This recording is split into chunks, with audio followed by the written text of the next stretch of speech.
Olá, bom dia, seja bem-vindo a mais uma edição do Notícias de Jacareí. Aqui você fica bem informado sobre os principais fatos e acontecimentos da nossa cidade.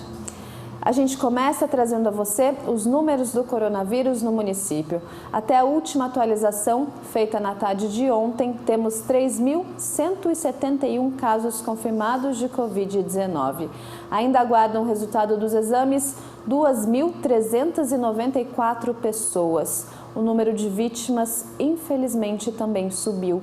Já são 142 óbitos confirmados. A notícia boa disso tudo é que já são 2.778 pessoas recuperadas.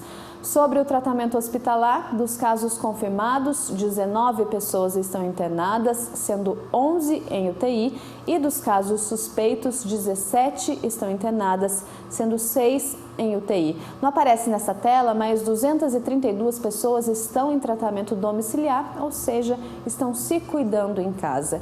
Esses são os números de hoje de manhã, lembrando que as atualizações são feitas de segunda a sexta-feira, por volta das 3h30 da tarde. Para acompanhar, basta acessar o site jacareí.sp.gov.br. As cidades do Vale do Paraíba e região Bragantina atingiram nesta semana 50 mil casos de Covid-19. Só no Vale são mais de 44 mil casos. Esse número é mais que a população de 26 das 39 cidades da região.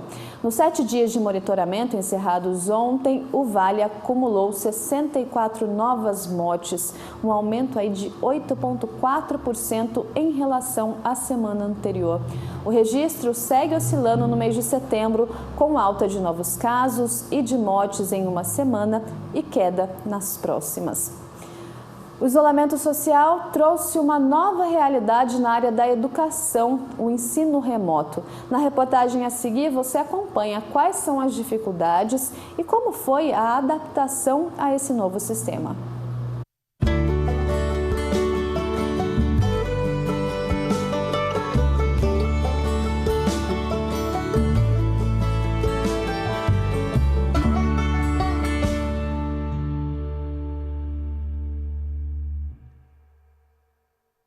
Oi, gente! Vocês já chegaram? Tá gravando e eu nem sabia. Deixa eu ir lá pra mesa. Peraí! Eles estão se desdobrando para se adaptarem às novas metodologias de ensino impostas pela pandemia do coronavírus.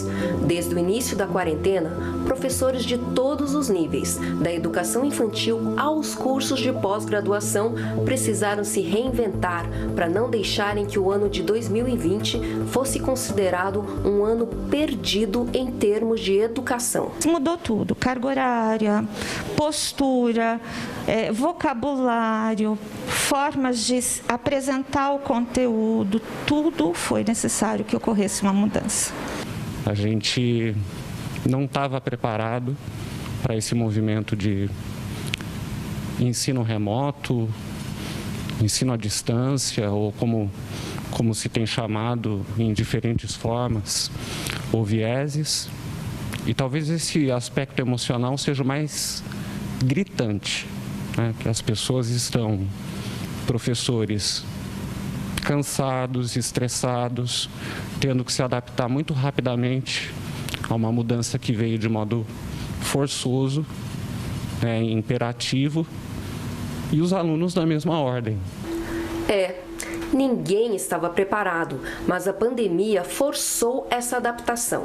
Vamos abordar o tema em 2 capítulos. E para começar, saberemos como os educadores estão lidando com a realidade do ensino à distância. Eu acredito que ele vai permear a educação, sim.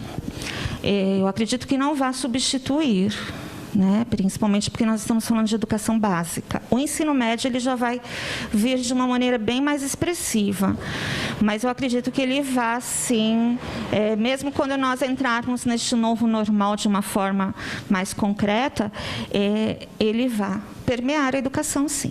Ele não vai deixar de existir como algo que aconteceu num período de uma pandemia em 2020. Ele vai permear. Vem para ficar, mas ele ainda não substitui, isso está cada vez mais claro, a necessidade da presença de aluno e professor dentro de sala de aula. Conta pra tia, qual a diferença que você acha entre a noite e o dia, hein? E quais foram as principais dificuldades enfrentadas pelos professores com a chegada da quarentena? Não está enraizado na cultura educacional do Brasil usar a tecnologia digital como ferramenta de aprendizagem de forma significativa ainda. Existem já muitos estudos, muita literatura que está aí fundamentando, dando aporte para essa mudança, porém, ainda não tem, né? Não está enraizado na cultura. E isso prejudicou muito esse processo, porque para uma criança de 5, 6 anos, pegar um tablet, um laptop, é para ele jogar, para ele assistir vídeos no YouTube, e de repente ele precisa parar, se concentrar, né, receber aquela informação para ele executar algo. Então, isso é extremamente desafiador. Essa pandemia escancarou a desigualdade em todos os sentidos do termo possíveis, né? A desigualdade de acesso, a desigualdade de condições econômicas, a desigualdade social, as desigualdades de natureza de gênero, né? Porque há diferenças, pelo menos mais notáveis entre os adultos, do que é um adulto homem em condições de estudo ou estudando e uma adulta mulher com todas as atribuições de casa, filhos e demandas do cotidiano.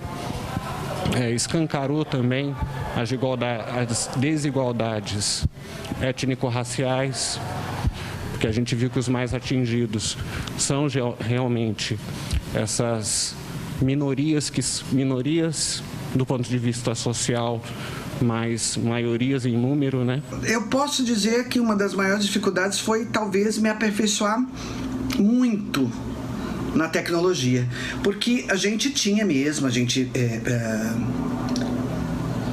já tinha tecnologia nas nossas vidas, mas não com tanto aprofundamento, né? E de repente eu me vi tendo que pesquisar e ter que trabalhar entre as câmaras e fazer aulas online, usar aplicativos, vários aplicativos para montar aulas, para criar estratégias para as aulas online. Então essa foi uma das dificuldades que a gente encontrou. Sair da zona de conforto, né, não é fácil para ninguém. Eu confesso que fiquei um pouco insegura, senti um pouco de medo, porque isso era novo para mim. Mas com o passar dos tempos, né, dos dias, eu fui vendo que era possível fazer essas aulas online. E ainda ficava na dúvida, né, em como daria conta de tanto conteúdo remotamente. Mas gravando aulas, aparecendo ao vivo, conversando com as crianças e com a parceria da família, né, que foi fundamental nesse momento, nós estamos sim dando conta do conteúdo e alcançando os nossos objetivos. Há de se considerar também as dificuldades tecnológicas dos alunos. Por isso, o Instituto Federal promoveu até uma campanha para ajudá-los. Então, a instituição agiu em duas frentes. Primeiro, na arrecadação por meio de doação de equipamentos pela comunidade escolar, fez uma divulgação bastante ampla, por um lado, e por outro lado, lançou mão de recursos financeiros de um fundo emergencial que o Instituto Federal tinha ou tem, né, para compra de equipamentos para aqueles alunos que realmente demonstraram não possuir equipamentos para acesso.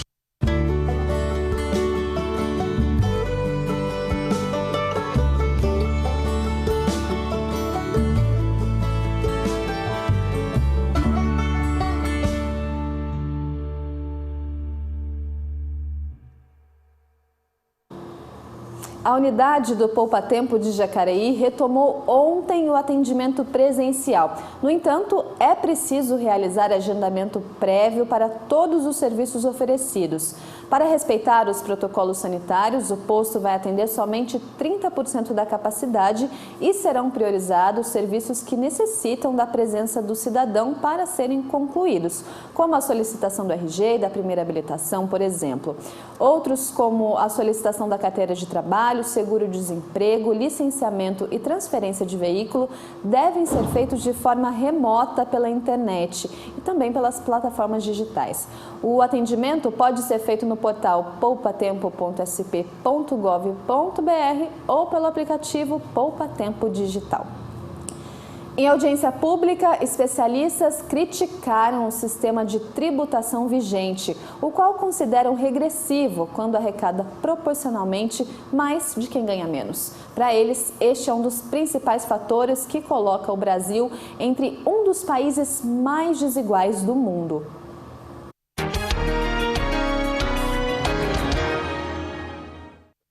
Especialistas ouvidos por deputados e senadores da comissão mista que discute as propostas de reforma tributária que estão tramitando no parlamento dizem que a regressividade do sistema tributário brasileiro é um dos principais fatores que colocam o país entre os mais desiguais do mundo. Cobrar tributos de forma regressiva é quando o governo arrecada proporcionalmente mais de quem ganha menos e menos de quem ganha mais. O Brasil é o país onde há a maior concentração da renda. Né? O 1% mais rico fica com cerca de 30% da renda na renda nacional. As causas da desigualdade são múltiplas, né? De caráter histórico, estrutural, enfim, mas certamente uma delas é o caráter secularmente regressivo da tributação nacional. Só para dar um dado da POF, por exemplo, energia elétrica, o consumo de quem ganha até 2 salários mínimos equivale a 4,4%. Para quem ganha mais de 23 mil, equivale a 0,9%. Mas como mudar o sistema? Tributar de forma mais progressiva? A progressividade está na Constituição brasileira, especialmente no artigo 145, que fala da igualdade material tributária e da capacidade econômica do contribuinte. No entanto, esses princípios não são cumpridos. O caráter regressivo da tributação brasileira se manifesta basicamente porque nós somos vice-campeões mundiais em tributação sobre o consumo, né, e lanternas globais na tributação sobre renda e patrimônio. Essa que é a questão central. Essa regressividade, eu estava olhando aqui, o trabalhador que ganha menos de R$2.000 paga imposto de renda, gente. E quem ganha 4.674 paga 27,5%. Quem ganha 300 mil paga os 27,5%. Aliás, quem ganha e paga. Porque os acionistas de grandes empresas não pagam nada, né? Desde aquela lei de 1995. Nós não podemos perder a oportunidade de aprovar a atual reforma tributária que se cinge a reformar os tributos sobre o consumo.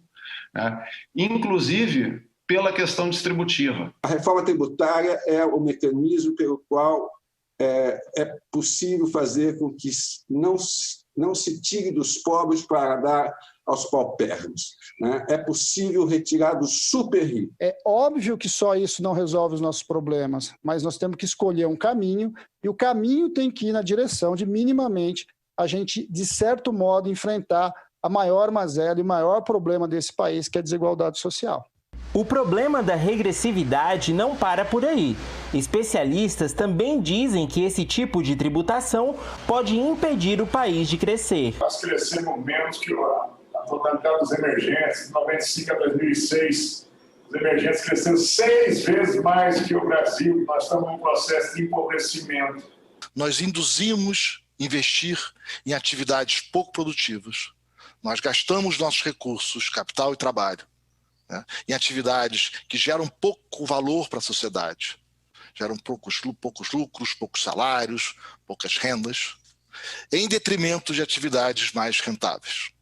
Né? Nós temos um problema grave no Brasil há 40 anos de baixo crescimento da produtividade.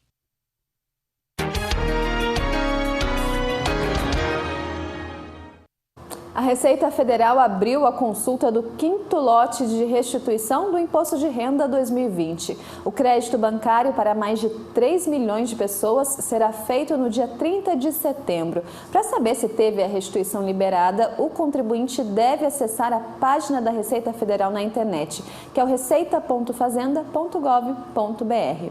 Inscritos no Exame Nacional do Ensino Médio, o Enem 2020, devem inserir ou alterar a foto na página do participante, isso até o dia 1º de outubro. O cadastramento é obrigatório e a foto deve atender algumas regras, como, por exemplo, ser atual, nítida, individual, colorida e com fundo branco.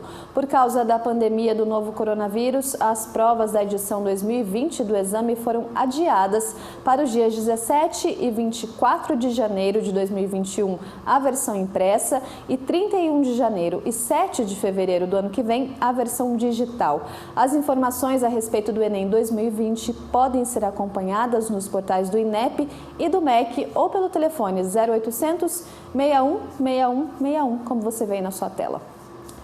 Por meio de atividades que proporcionam experiências com o local onde vivem e como podem mudar a sociedade, o projeto Cultura no Morro ofereceu a estudantes da Escola Maria Regina Cachuté alternativas para complementar o ensino à distância.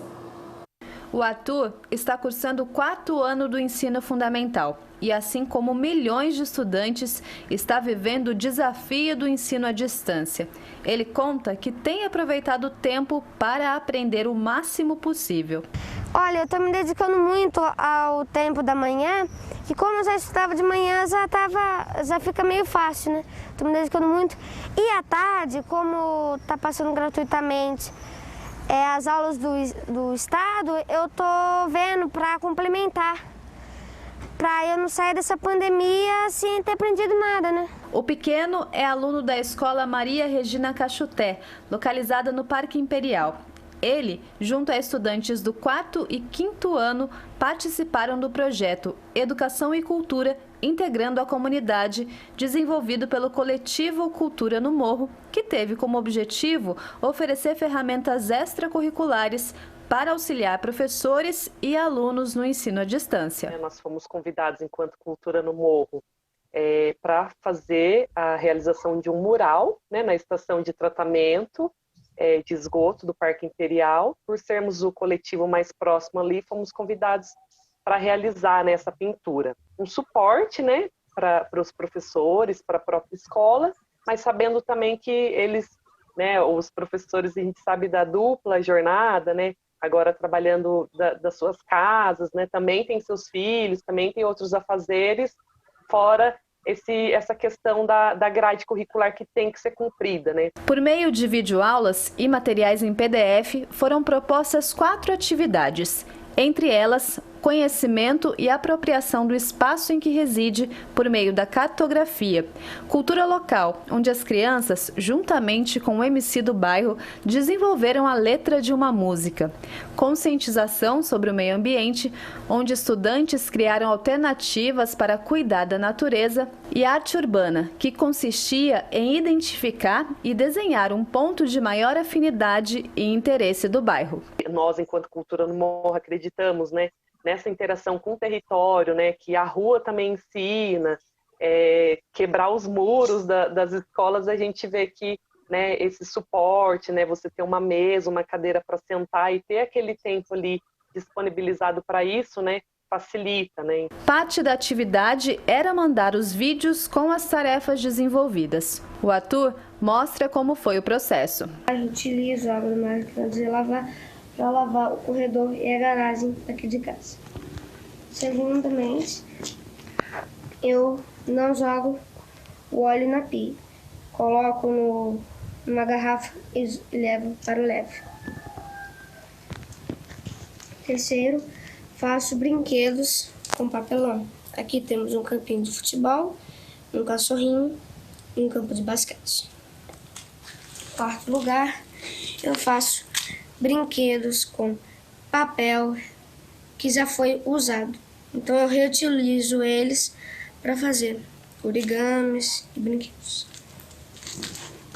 Em quinto lugar, eu planto cebolinha. A ação final foi transferir do papel para o muro da estação de tratamento de água do Parque Imperial, o que os alunos vivenciaram e aprenderam. A gente fez questão, né, enquanto espaço cultural, de envolver essas crianças para eles estarem, né, depois que passar e ver, se sentir parte, né, saber que foram eles também que contribuíram para esse resultado final, que é a realização desse mural final na estação de tratamento. Além do registro, estampado na parede, o que ficou gravado também foi o aprendizado, que rompeu as barreiras da sala de aula e fez cada criança redescobrir o espaço onde vive, o papel que pode ter para mudar a sociedade e que sonhos são sim possíveis. Eu acho que contabilidade. Me dedico muito, meu pai ele faz faculdade, então ele me mostra algumas coisas, né? E eu já fico até aprendendo. Futebol também, eu acho muito legal, futebol. E professor, eu também gosto, né, de passar à frente o que eu sei, né? Um abraço para o Arthur, né, que participou dessa reportagem, mas representa todos os alunos da Escola Regina Cachoté e também o Projeto Cultura no Morro. Parabéns pela iniciativa e por transformar o ambiente ali onde essas crianças vivem e, claro, né, deixar lembranças que elas vão levar para o resto da vida. Com essa história a gente fica por aqui, lembrando que mais informações sobre o Poder Legislativo você confere no nosso site e as atualizações sobre o novo coronavírus você acompanha no portal de informações da Prefeitura. Boa tarde para você, se cuide e até amanhã.